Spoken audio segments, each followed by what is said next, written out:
करवा चौथ का पवित्र व्रत। सुहागन स्त्रियां अपने पति की अच्छी सेहत एवं लंबी आयु के लिए रखती है। यह त्योहार पौराणिक काल से महिलाओं का मुख्य त्योहार रहा है। महाभारत युग में भी सती द्रौपदी द्वारा पांचों पांडवों के लिए करवा चौथ व्रत रखे जाने का वर्णन है। इस दिवस पर महिलाएं अन्न और जल ग्रहण किए बिना पूरा दिन उपवास करती हैं और जब शाम को आकाश में चंद्रमा के दर्शन होते हैं तभी स्त्री करवा चौथ पूजा विधि संपन्न करके जल तथा भोजन ग्रहण करती है। सुहागन स्त्रियां विवाह के बाद करवा चौथ का व्रत 12 वर्ष अथवा 16 वर्ष तक लगातार करती है। अगर स्त्री चाहे तो यह पवित्र व्रत आजीवन भी कर सकती है। ब्रह्मा मुहूर्त में सूर्योदय पूर्व उठकर करवा चौथ व्रत का संकल्प करना है और सांस द्वारा भेंट की गई सरगी खाना है। सांस सरगी में पूरी, मिठाई, सेवई और फल भेज सकती है या उपस्थित होने पर स्वयं दे सकती है। इनके अलावा सांस की तरफ बहू को साज श्रृंगार सामग्री भी दी जाती है।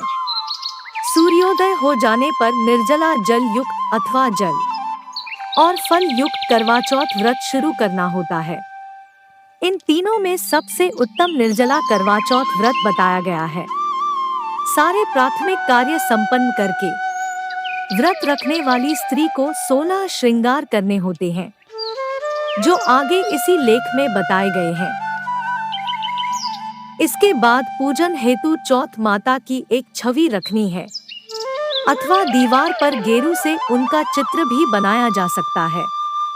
अब उसके बाद धूप बत्ती करके श्रद्धा भाव से माता की कथा वाचन करना है। माता की कथा सुनने के बाद पीली मिट्टी से माँ गौरी और पुत्र गणेश का चित्र बनाएं। गणेश जी को माँ गौरी की गोद में बैठा हुआ चित्र बनाएं। चित्र नहीं बनाना आता है तो ऐसी छवि भी रख सकते हैं। संध्याकाल के समय इस चित्र की पूजा करनी है। रात्रि के समय जब चंद्रमा उदय हो जाए तब छन्नी की सहायता से चंद्र दर्शन करने हैं। इस प्रक्रिया के बाद सास ससुर और अन्य घर के बड़ों के पैर छूकर आशीर्वाद लेना है। अब शक्कर का करवा लेकर उसमें चावल भरने हैं। करवा मिट्टी का भी ले सकते हैं। करवे के ऊपर कुछ दक्षिणा रख दें। अब रोली से करवे के ऊपर स्वस्तिक का पवित्र चिन्ह अंकित करें। उसके बाद श्रद्धा पूर्वक गौरी गणेश की पूजा करके नीचे बताया मंत्र 108 बार जपना है। मंत्र: नमः शिवाय शर्वाण्ये सौभाग्यम संतति शुभाम प्रयच्छ भक्तियुक्ताना नारीणा हरवल्भे। अब करवों का आदान प्रदान करना है। यह प्रक्रिया करने वक्त करवों को एक दूसरे से टकराने नहीं देना है। यह अपशगुन माना जाता है। पति की लंबी आयु के लिए किया जाने वाला यह व्रत अंत में सरगी भेंट देने वाली पति की माता यानी सास को भेंट देकर पूर्ण किया जाता है। करवा चौथ के जरूरी नियम: चंद्रमा शांति का प्रतीक है। चंद्रमा का स्थान भगवान शिव की जटा में है, इसीलिए सुहागन स्त्रियां चंद्र को अद्य देखती है। करवा चौथ पर चंद्र दर्शन करके स्त्रियां अपने पति के अच्छे स्वास्थ्य और लंबी आयु की कामना करती है। जो स्त्रियां चंद्र में पुरुष रूपी ब्रह्मा की उपासना करती है, उनके सारे पाप नष्ट होते हैं और सभी कष्ट दूर होते हैं तथा लंबी आयु प्राप्त होती है। गणेश पूजा: गणेश पूजा का इस दिन पर विशेष महत्व है। इस बात को समझने के लिए एक पौराणिक कथा भी है। एक वृद्धा ने खूब तपस्या करके गणेश जी को प्रसन्न किया।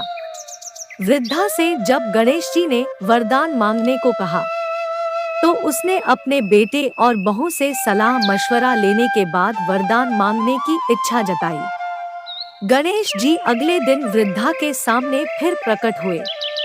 तब वृद्धा ने अच्छा भाग्य, धन धान्य, निरोगी काया, अमर सुहाग, अमर वंश एवं मोक्ष फल का वर मांगा। गणेश जी वृद्धा को तथास्तु कहकर अदृश्य हो गए।